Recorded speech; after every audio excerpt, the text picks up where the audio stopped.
Ooh, my beer is looking nice. I love when that happens. In last week's video, we talked about the differences between a near miss and an incident. And in that video, I was saying that a lot of times things get reported as a near miss when they really should be identified as an unsafe act or as an unsafe condition. And the fact that some safety professionals and projects really don't fully understand what the differences are, it leads to things getting reported incorrectly. Now, I didn't want to speak too much about unsafe acts or unsafe conditions in the previous video because I was afraid that I might confuse some people. So in this video, we're going to branch out a little bit and discuss these two items. Call this part 2 to the previous video. But the good thing is, you don't have to have watched that video first before this one, but once you finish this video, I would recommend you go back and watch that one as well. So, let's roll it. Now, if you are new to this channel, my name is Terry, and I've been a health and safety professional for nearly 20 years. Jesus, it's been 20 years. And I've held various roles and responsibilities within the health and safety umbrella during my time. On this channel, we talk about anything and everything related to health and safety in order to help new and seasoned health and safety professionals learn the craft. We put out videos that can be used for toolbox talks during your weekly safety meetings, as well as videos you can play to kick off every meeting with a safety moment. But really, we just try to educate anyone and everyone within the industry. We try to make it entertaining and humorous, but really we just like to keep things down to earth, more of a talk to you vibe and not a talk down or talk at you vibe, because that shit really pisses me off. Now, if this tickles your fancy, go down and hit the subscribe button and make sure to share our videos. Number one, it helps us out. But number two, if you get value out of anything that we talk about, sharing it will not only help spread the word about us and what we do, but it will help others get value out of it as well.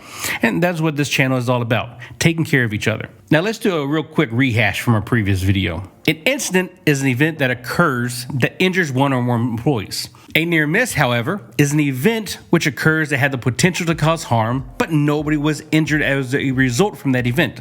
A couple of examples are: an employee slips on condensation that had dripped onto the floor, but did not fall. They stumbled and they caught themselves. An employee who was working near a lathe and got too close to the rotating equipment and his shirt got caught in it and ripped, and he did not get pulled into it. But now half his belly is showing. An employee working at height stumbles while not wearing fall protection. An employee sets up fall anchors for an activity, and prior to beginning the activity, they notice that they were not installed correctly. Now, this is classified as a near miss because the event would be the improper installation of the anchor points. And if somebody had used these anchor points, chances are they would not have held, and the employee who was tied off to those anchor points would not have been protected. Now, these examples I just went through, they can be found at the link that I will include in the description of this video. Now, this video is not sponsored by SafeSite, but I thought this article would help a lot of you better understand what a near miss is. So when you're done with this video and done with the part 1, if you haven't watched it yet, check out the link in the description that I will also put in the, well, I just said it's in the description. Check out that link and give that article a read as well, because it's very good information. Okay, so now that we understand the differences between a near miss and an incident, let's take it a step further and discuss the differences between an unsafe act and an unsafe condition. Now, an unsafe act is the violation of accepted safe procedures which could permit the occurrences of an incident. Performing work inside of a confined space without having the appropriate training. Using a grinder that has had the guard removed, as well as using a grinder that has the guard, but the RPMs for the disc are well under the RPMs for the grinder. Walking underneath a load that is suspended on a forklift, or really just walking under a suspended load in general.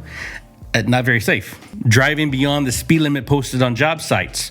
Coming to work without having sufficient enough sleep, and now you're having to be hyped up on Red Bull and Monster energy drinks and Mountain Dew. I'm all jacked up on Mountain Dew. Not going to be very fit for duty. FFD. Failing to use required PPE for the applicable activity. All of these are examples of unsafe acts. Now, all of these could result in a near miss or an incident Now, all of these could result in a near miss or an incident if an event had occurred, but the fact that nothing has happened as a result from these unsafe acts being performed leaves it as just as that, an unsafe act. Now, I know that as a health and safety professional, you're asking, what do I do when I encounter an unsafe act? Very good question. And the answer really isn't that simple. You have to take a look at what your project allows and what they call for under certain circumstances. Some places, if employees are observed not tied off while working at a height, that is an immediate termination. Some unsafe acts can be addressed with a simple coaching session where you stop the employee, address the issue, and let them go back to work. At some projects, observing someone not using a guard while working a grinder cause for some sort of disciplinary action as well. So you have to be aware of what your procedures call for. But in my opinion, don't be the one to dole out the disciplinary action. Take it to their foreman, take it to their supervisors, and let them act how they see fit. Newsflash for all you citation-happy health and safety professionals. You don't really gain respect or the love of the workers by keep on writing everyone up. So if things really need to be addressed and workers have issues, they're most likely not going to come to you. Now, you're not going to get the love and affection of the employees, but you get what I'm saying. In all of the projects that I've worked, health and safety has never had the option of writing anybody up. And even if I did have the opportunity, I probably still wouldn't have unless it was life or death situation and the thing wasn't properly resolved by their leadership. But disciplinary actions, I don't feel like should ever come from health and safety. At one of my last projects, we allowed the removal of the guard. However, before they removed the guard, they had to call health and safety and be like, hey, look, this is what we're doing. This is where I need to grind. And you can see that it's not going to reach with the guard. They would show me what they're working on, why they need to remove the guard, and then ask, I just need to remove it for 5 seconds or 5 minutes or however long it takes. We would look at the grinder condition. We would look at the disc, make sure the RPMs match the disc and the grinder that it is attached to. We would look at the location and give them our blessing or not. But anyway, I feel like I digressed a bit. If you're unsure how to handle a situation given to you, ask your superiors. Regardless of what project you are working at, you may either have other health. Boy, my country came out real strong there. Regardless of what project you're working at, I keep thinking about that. Regardless of what project you're working at, you may have other health and safety professionals there that you can reach out to. Or you may have some kind of manager or some leadership that you may be able to call and discuss the issue with them. As for an unsafe condition, this is a hazardous physical condition or circumstance which could directly permit the occurrence of an incident. Some examples of an unsafe condition are defective equipment, lack of warnings about safety hazards, poor equipment maintenance, fire hazards, slippery or cluttered floors or items left through a walkway such as extension cords that people could trip over, dangerous stairways, bad lighting, rigging or fall protection equipment that is in bad condition and hasn't been inspected for quite some time, walking away from a forklift with a load raised. If you identify an unsafe condition, a lot of the times what you can do is stop and get in contact with whoever is responsible for the item or the area.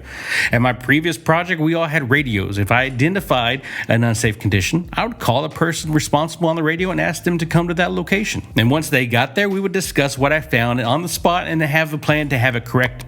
Later on in the day, I would return to that same area to make sure that the area had been corrected. And if it hadn't, then I would call them back up on the radio and figure out what the status was. Really bad conditions could require a full stop of other activities until the issue is resolved. But you have to take into consideration different variables when determining the level of urgency something should be corrected within. As much as we think everything is a life or death emergency, it just realistically is not. If you come to an area where nobody is around and condensation on the floor does not require someone to stop what they are immediately doing to come to that area and clean it up. Now, if there's someone nearby that can clean it up, ask them to come clean it up. But if nobody is there, put a wet floor sign down and make sure that other people around the area know about that. Putting the wet floor sign also helps to highlight the item, the hazard. But so other people that come by, they can clean it up if they're responsible for it, or just other people walking by, they know that it's there and they know not to walk in it. And yes, even health and safety professionals can put a wet floor sign down on a hazard. Some think they're too high-minded to do that. Oh my God, they get on my nerves.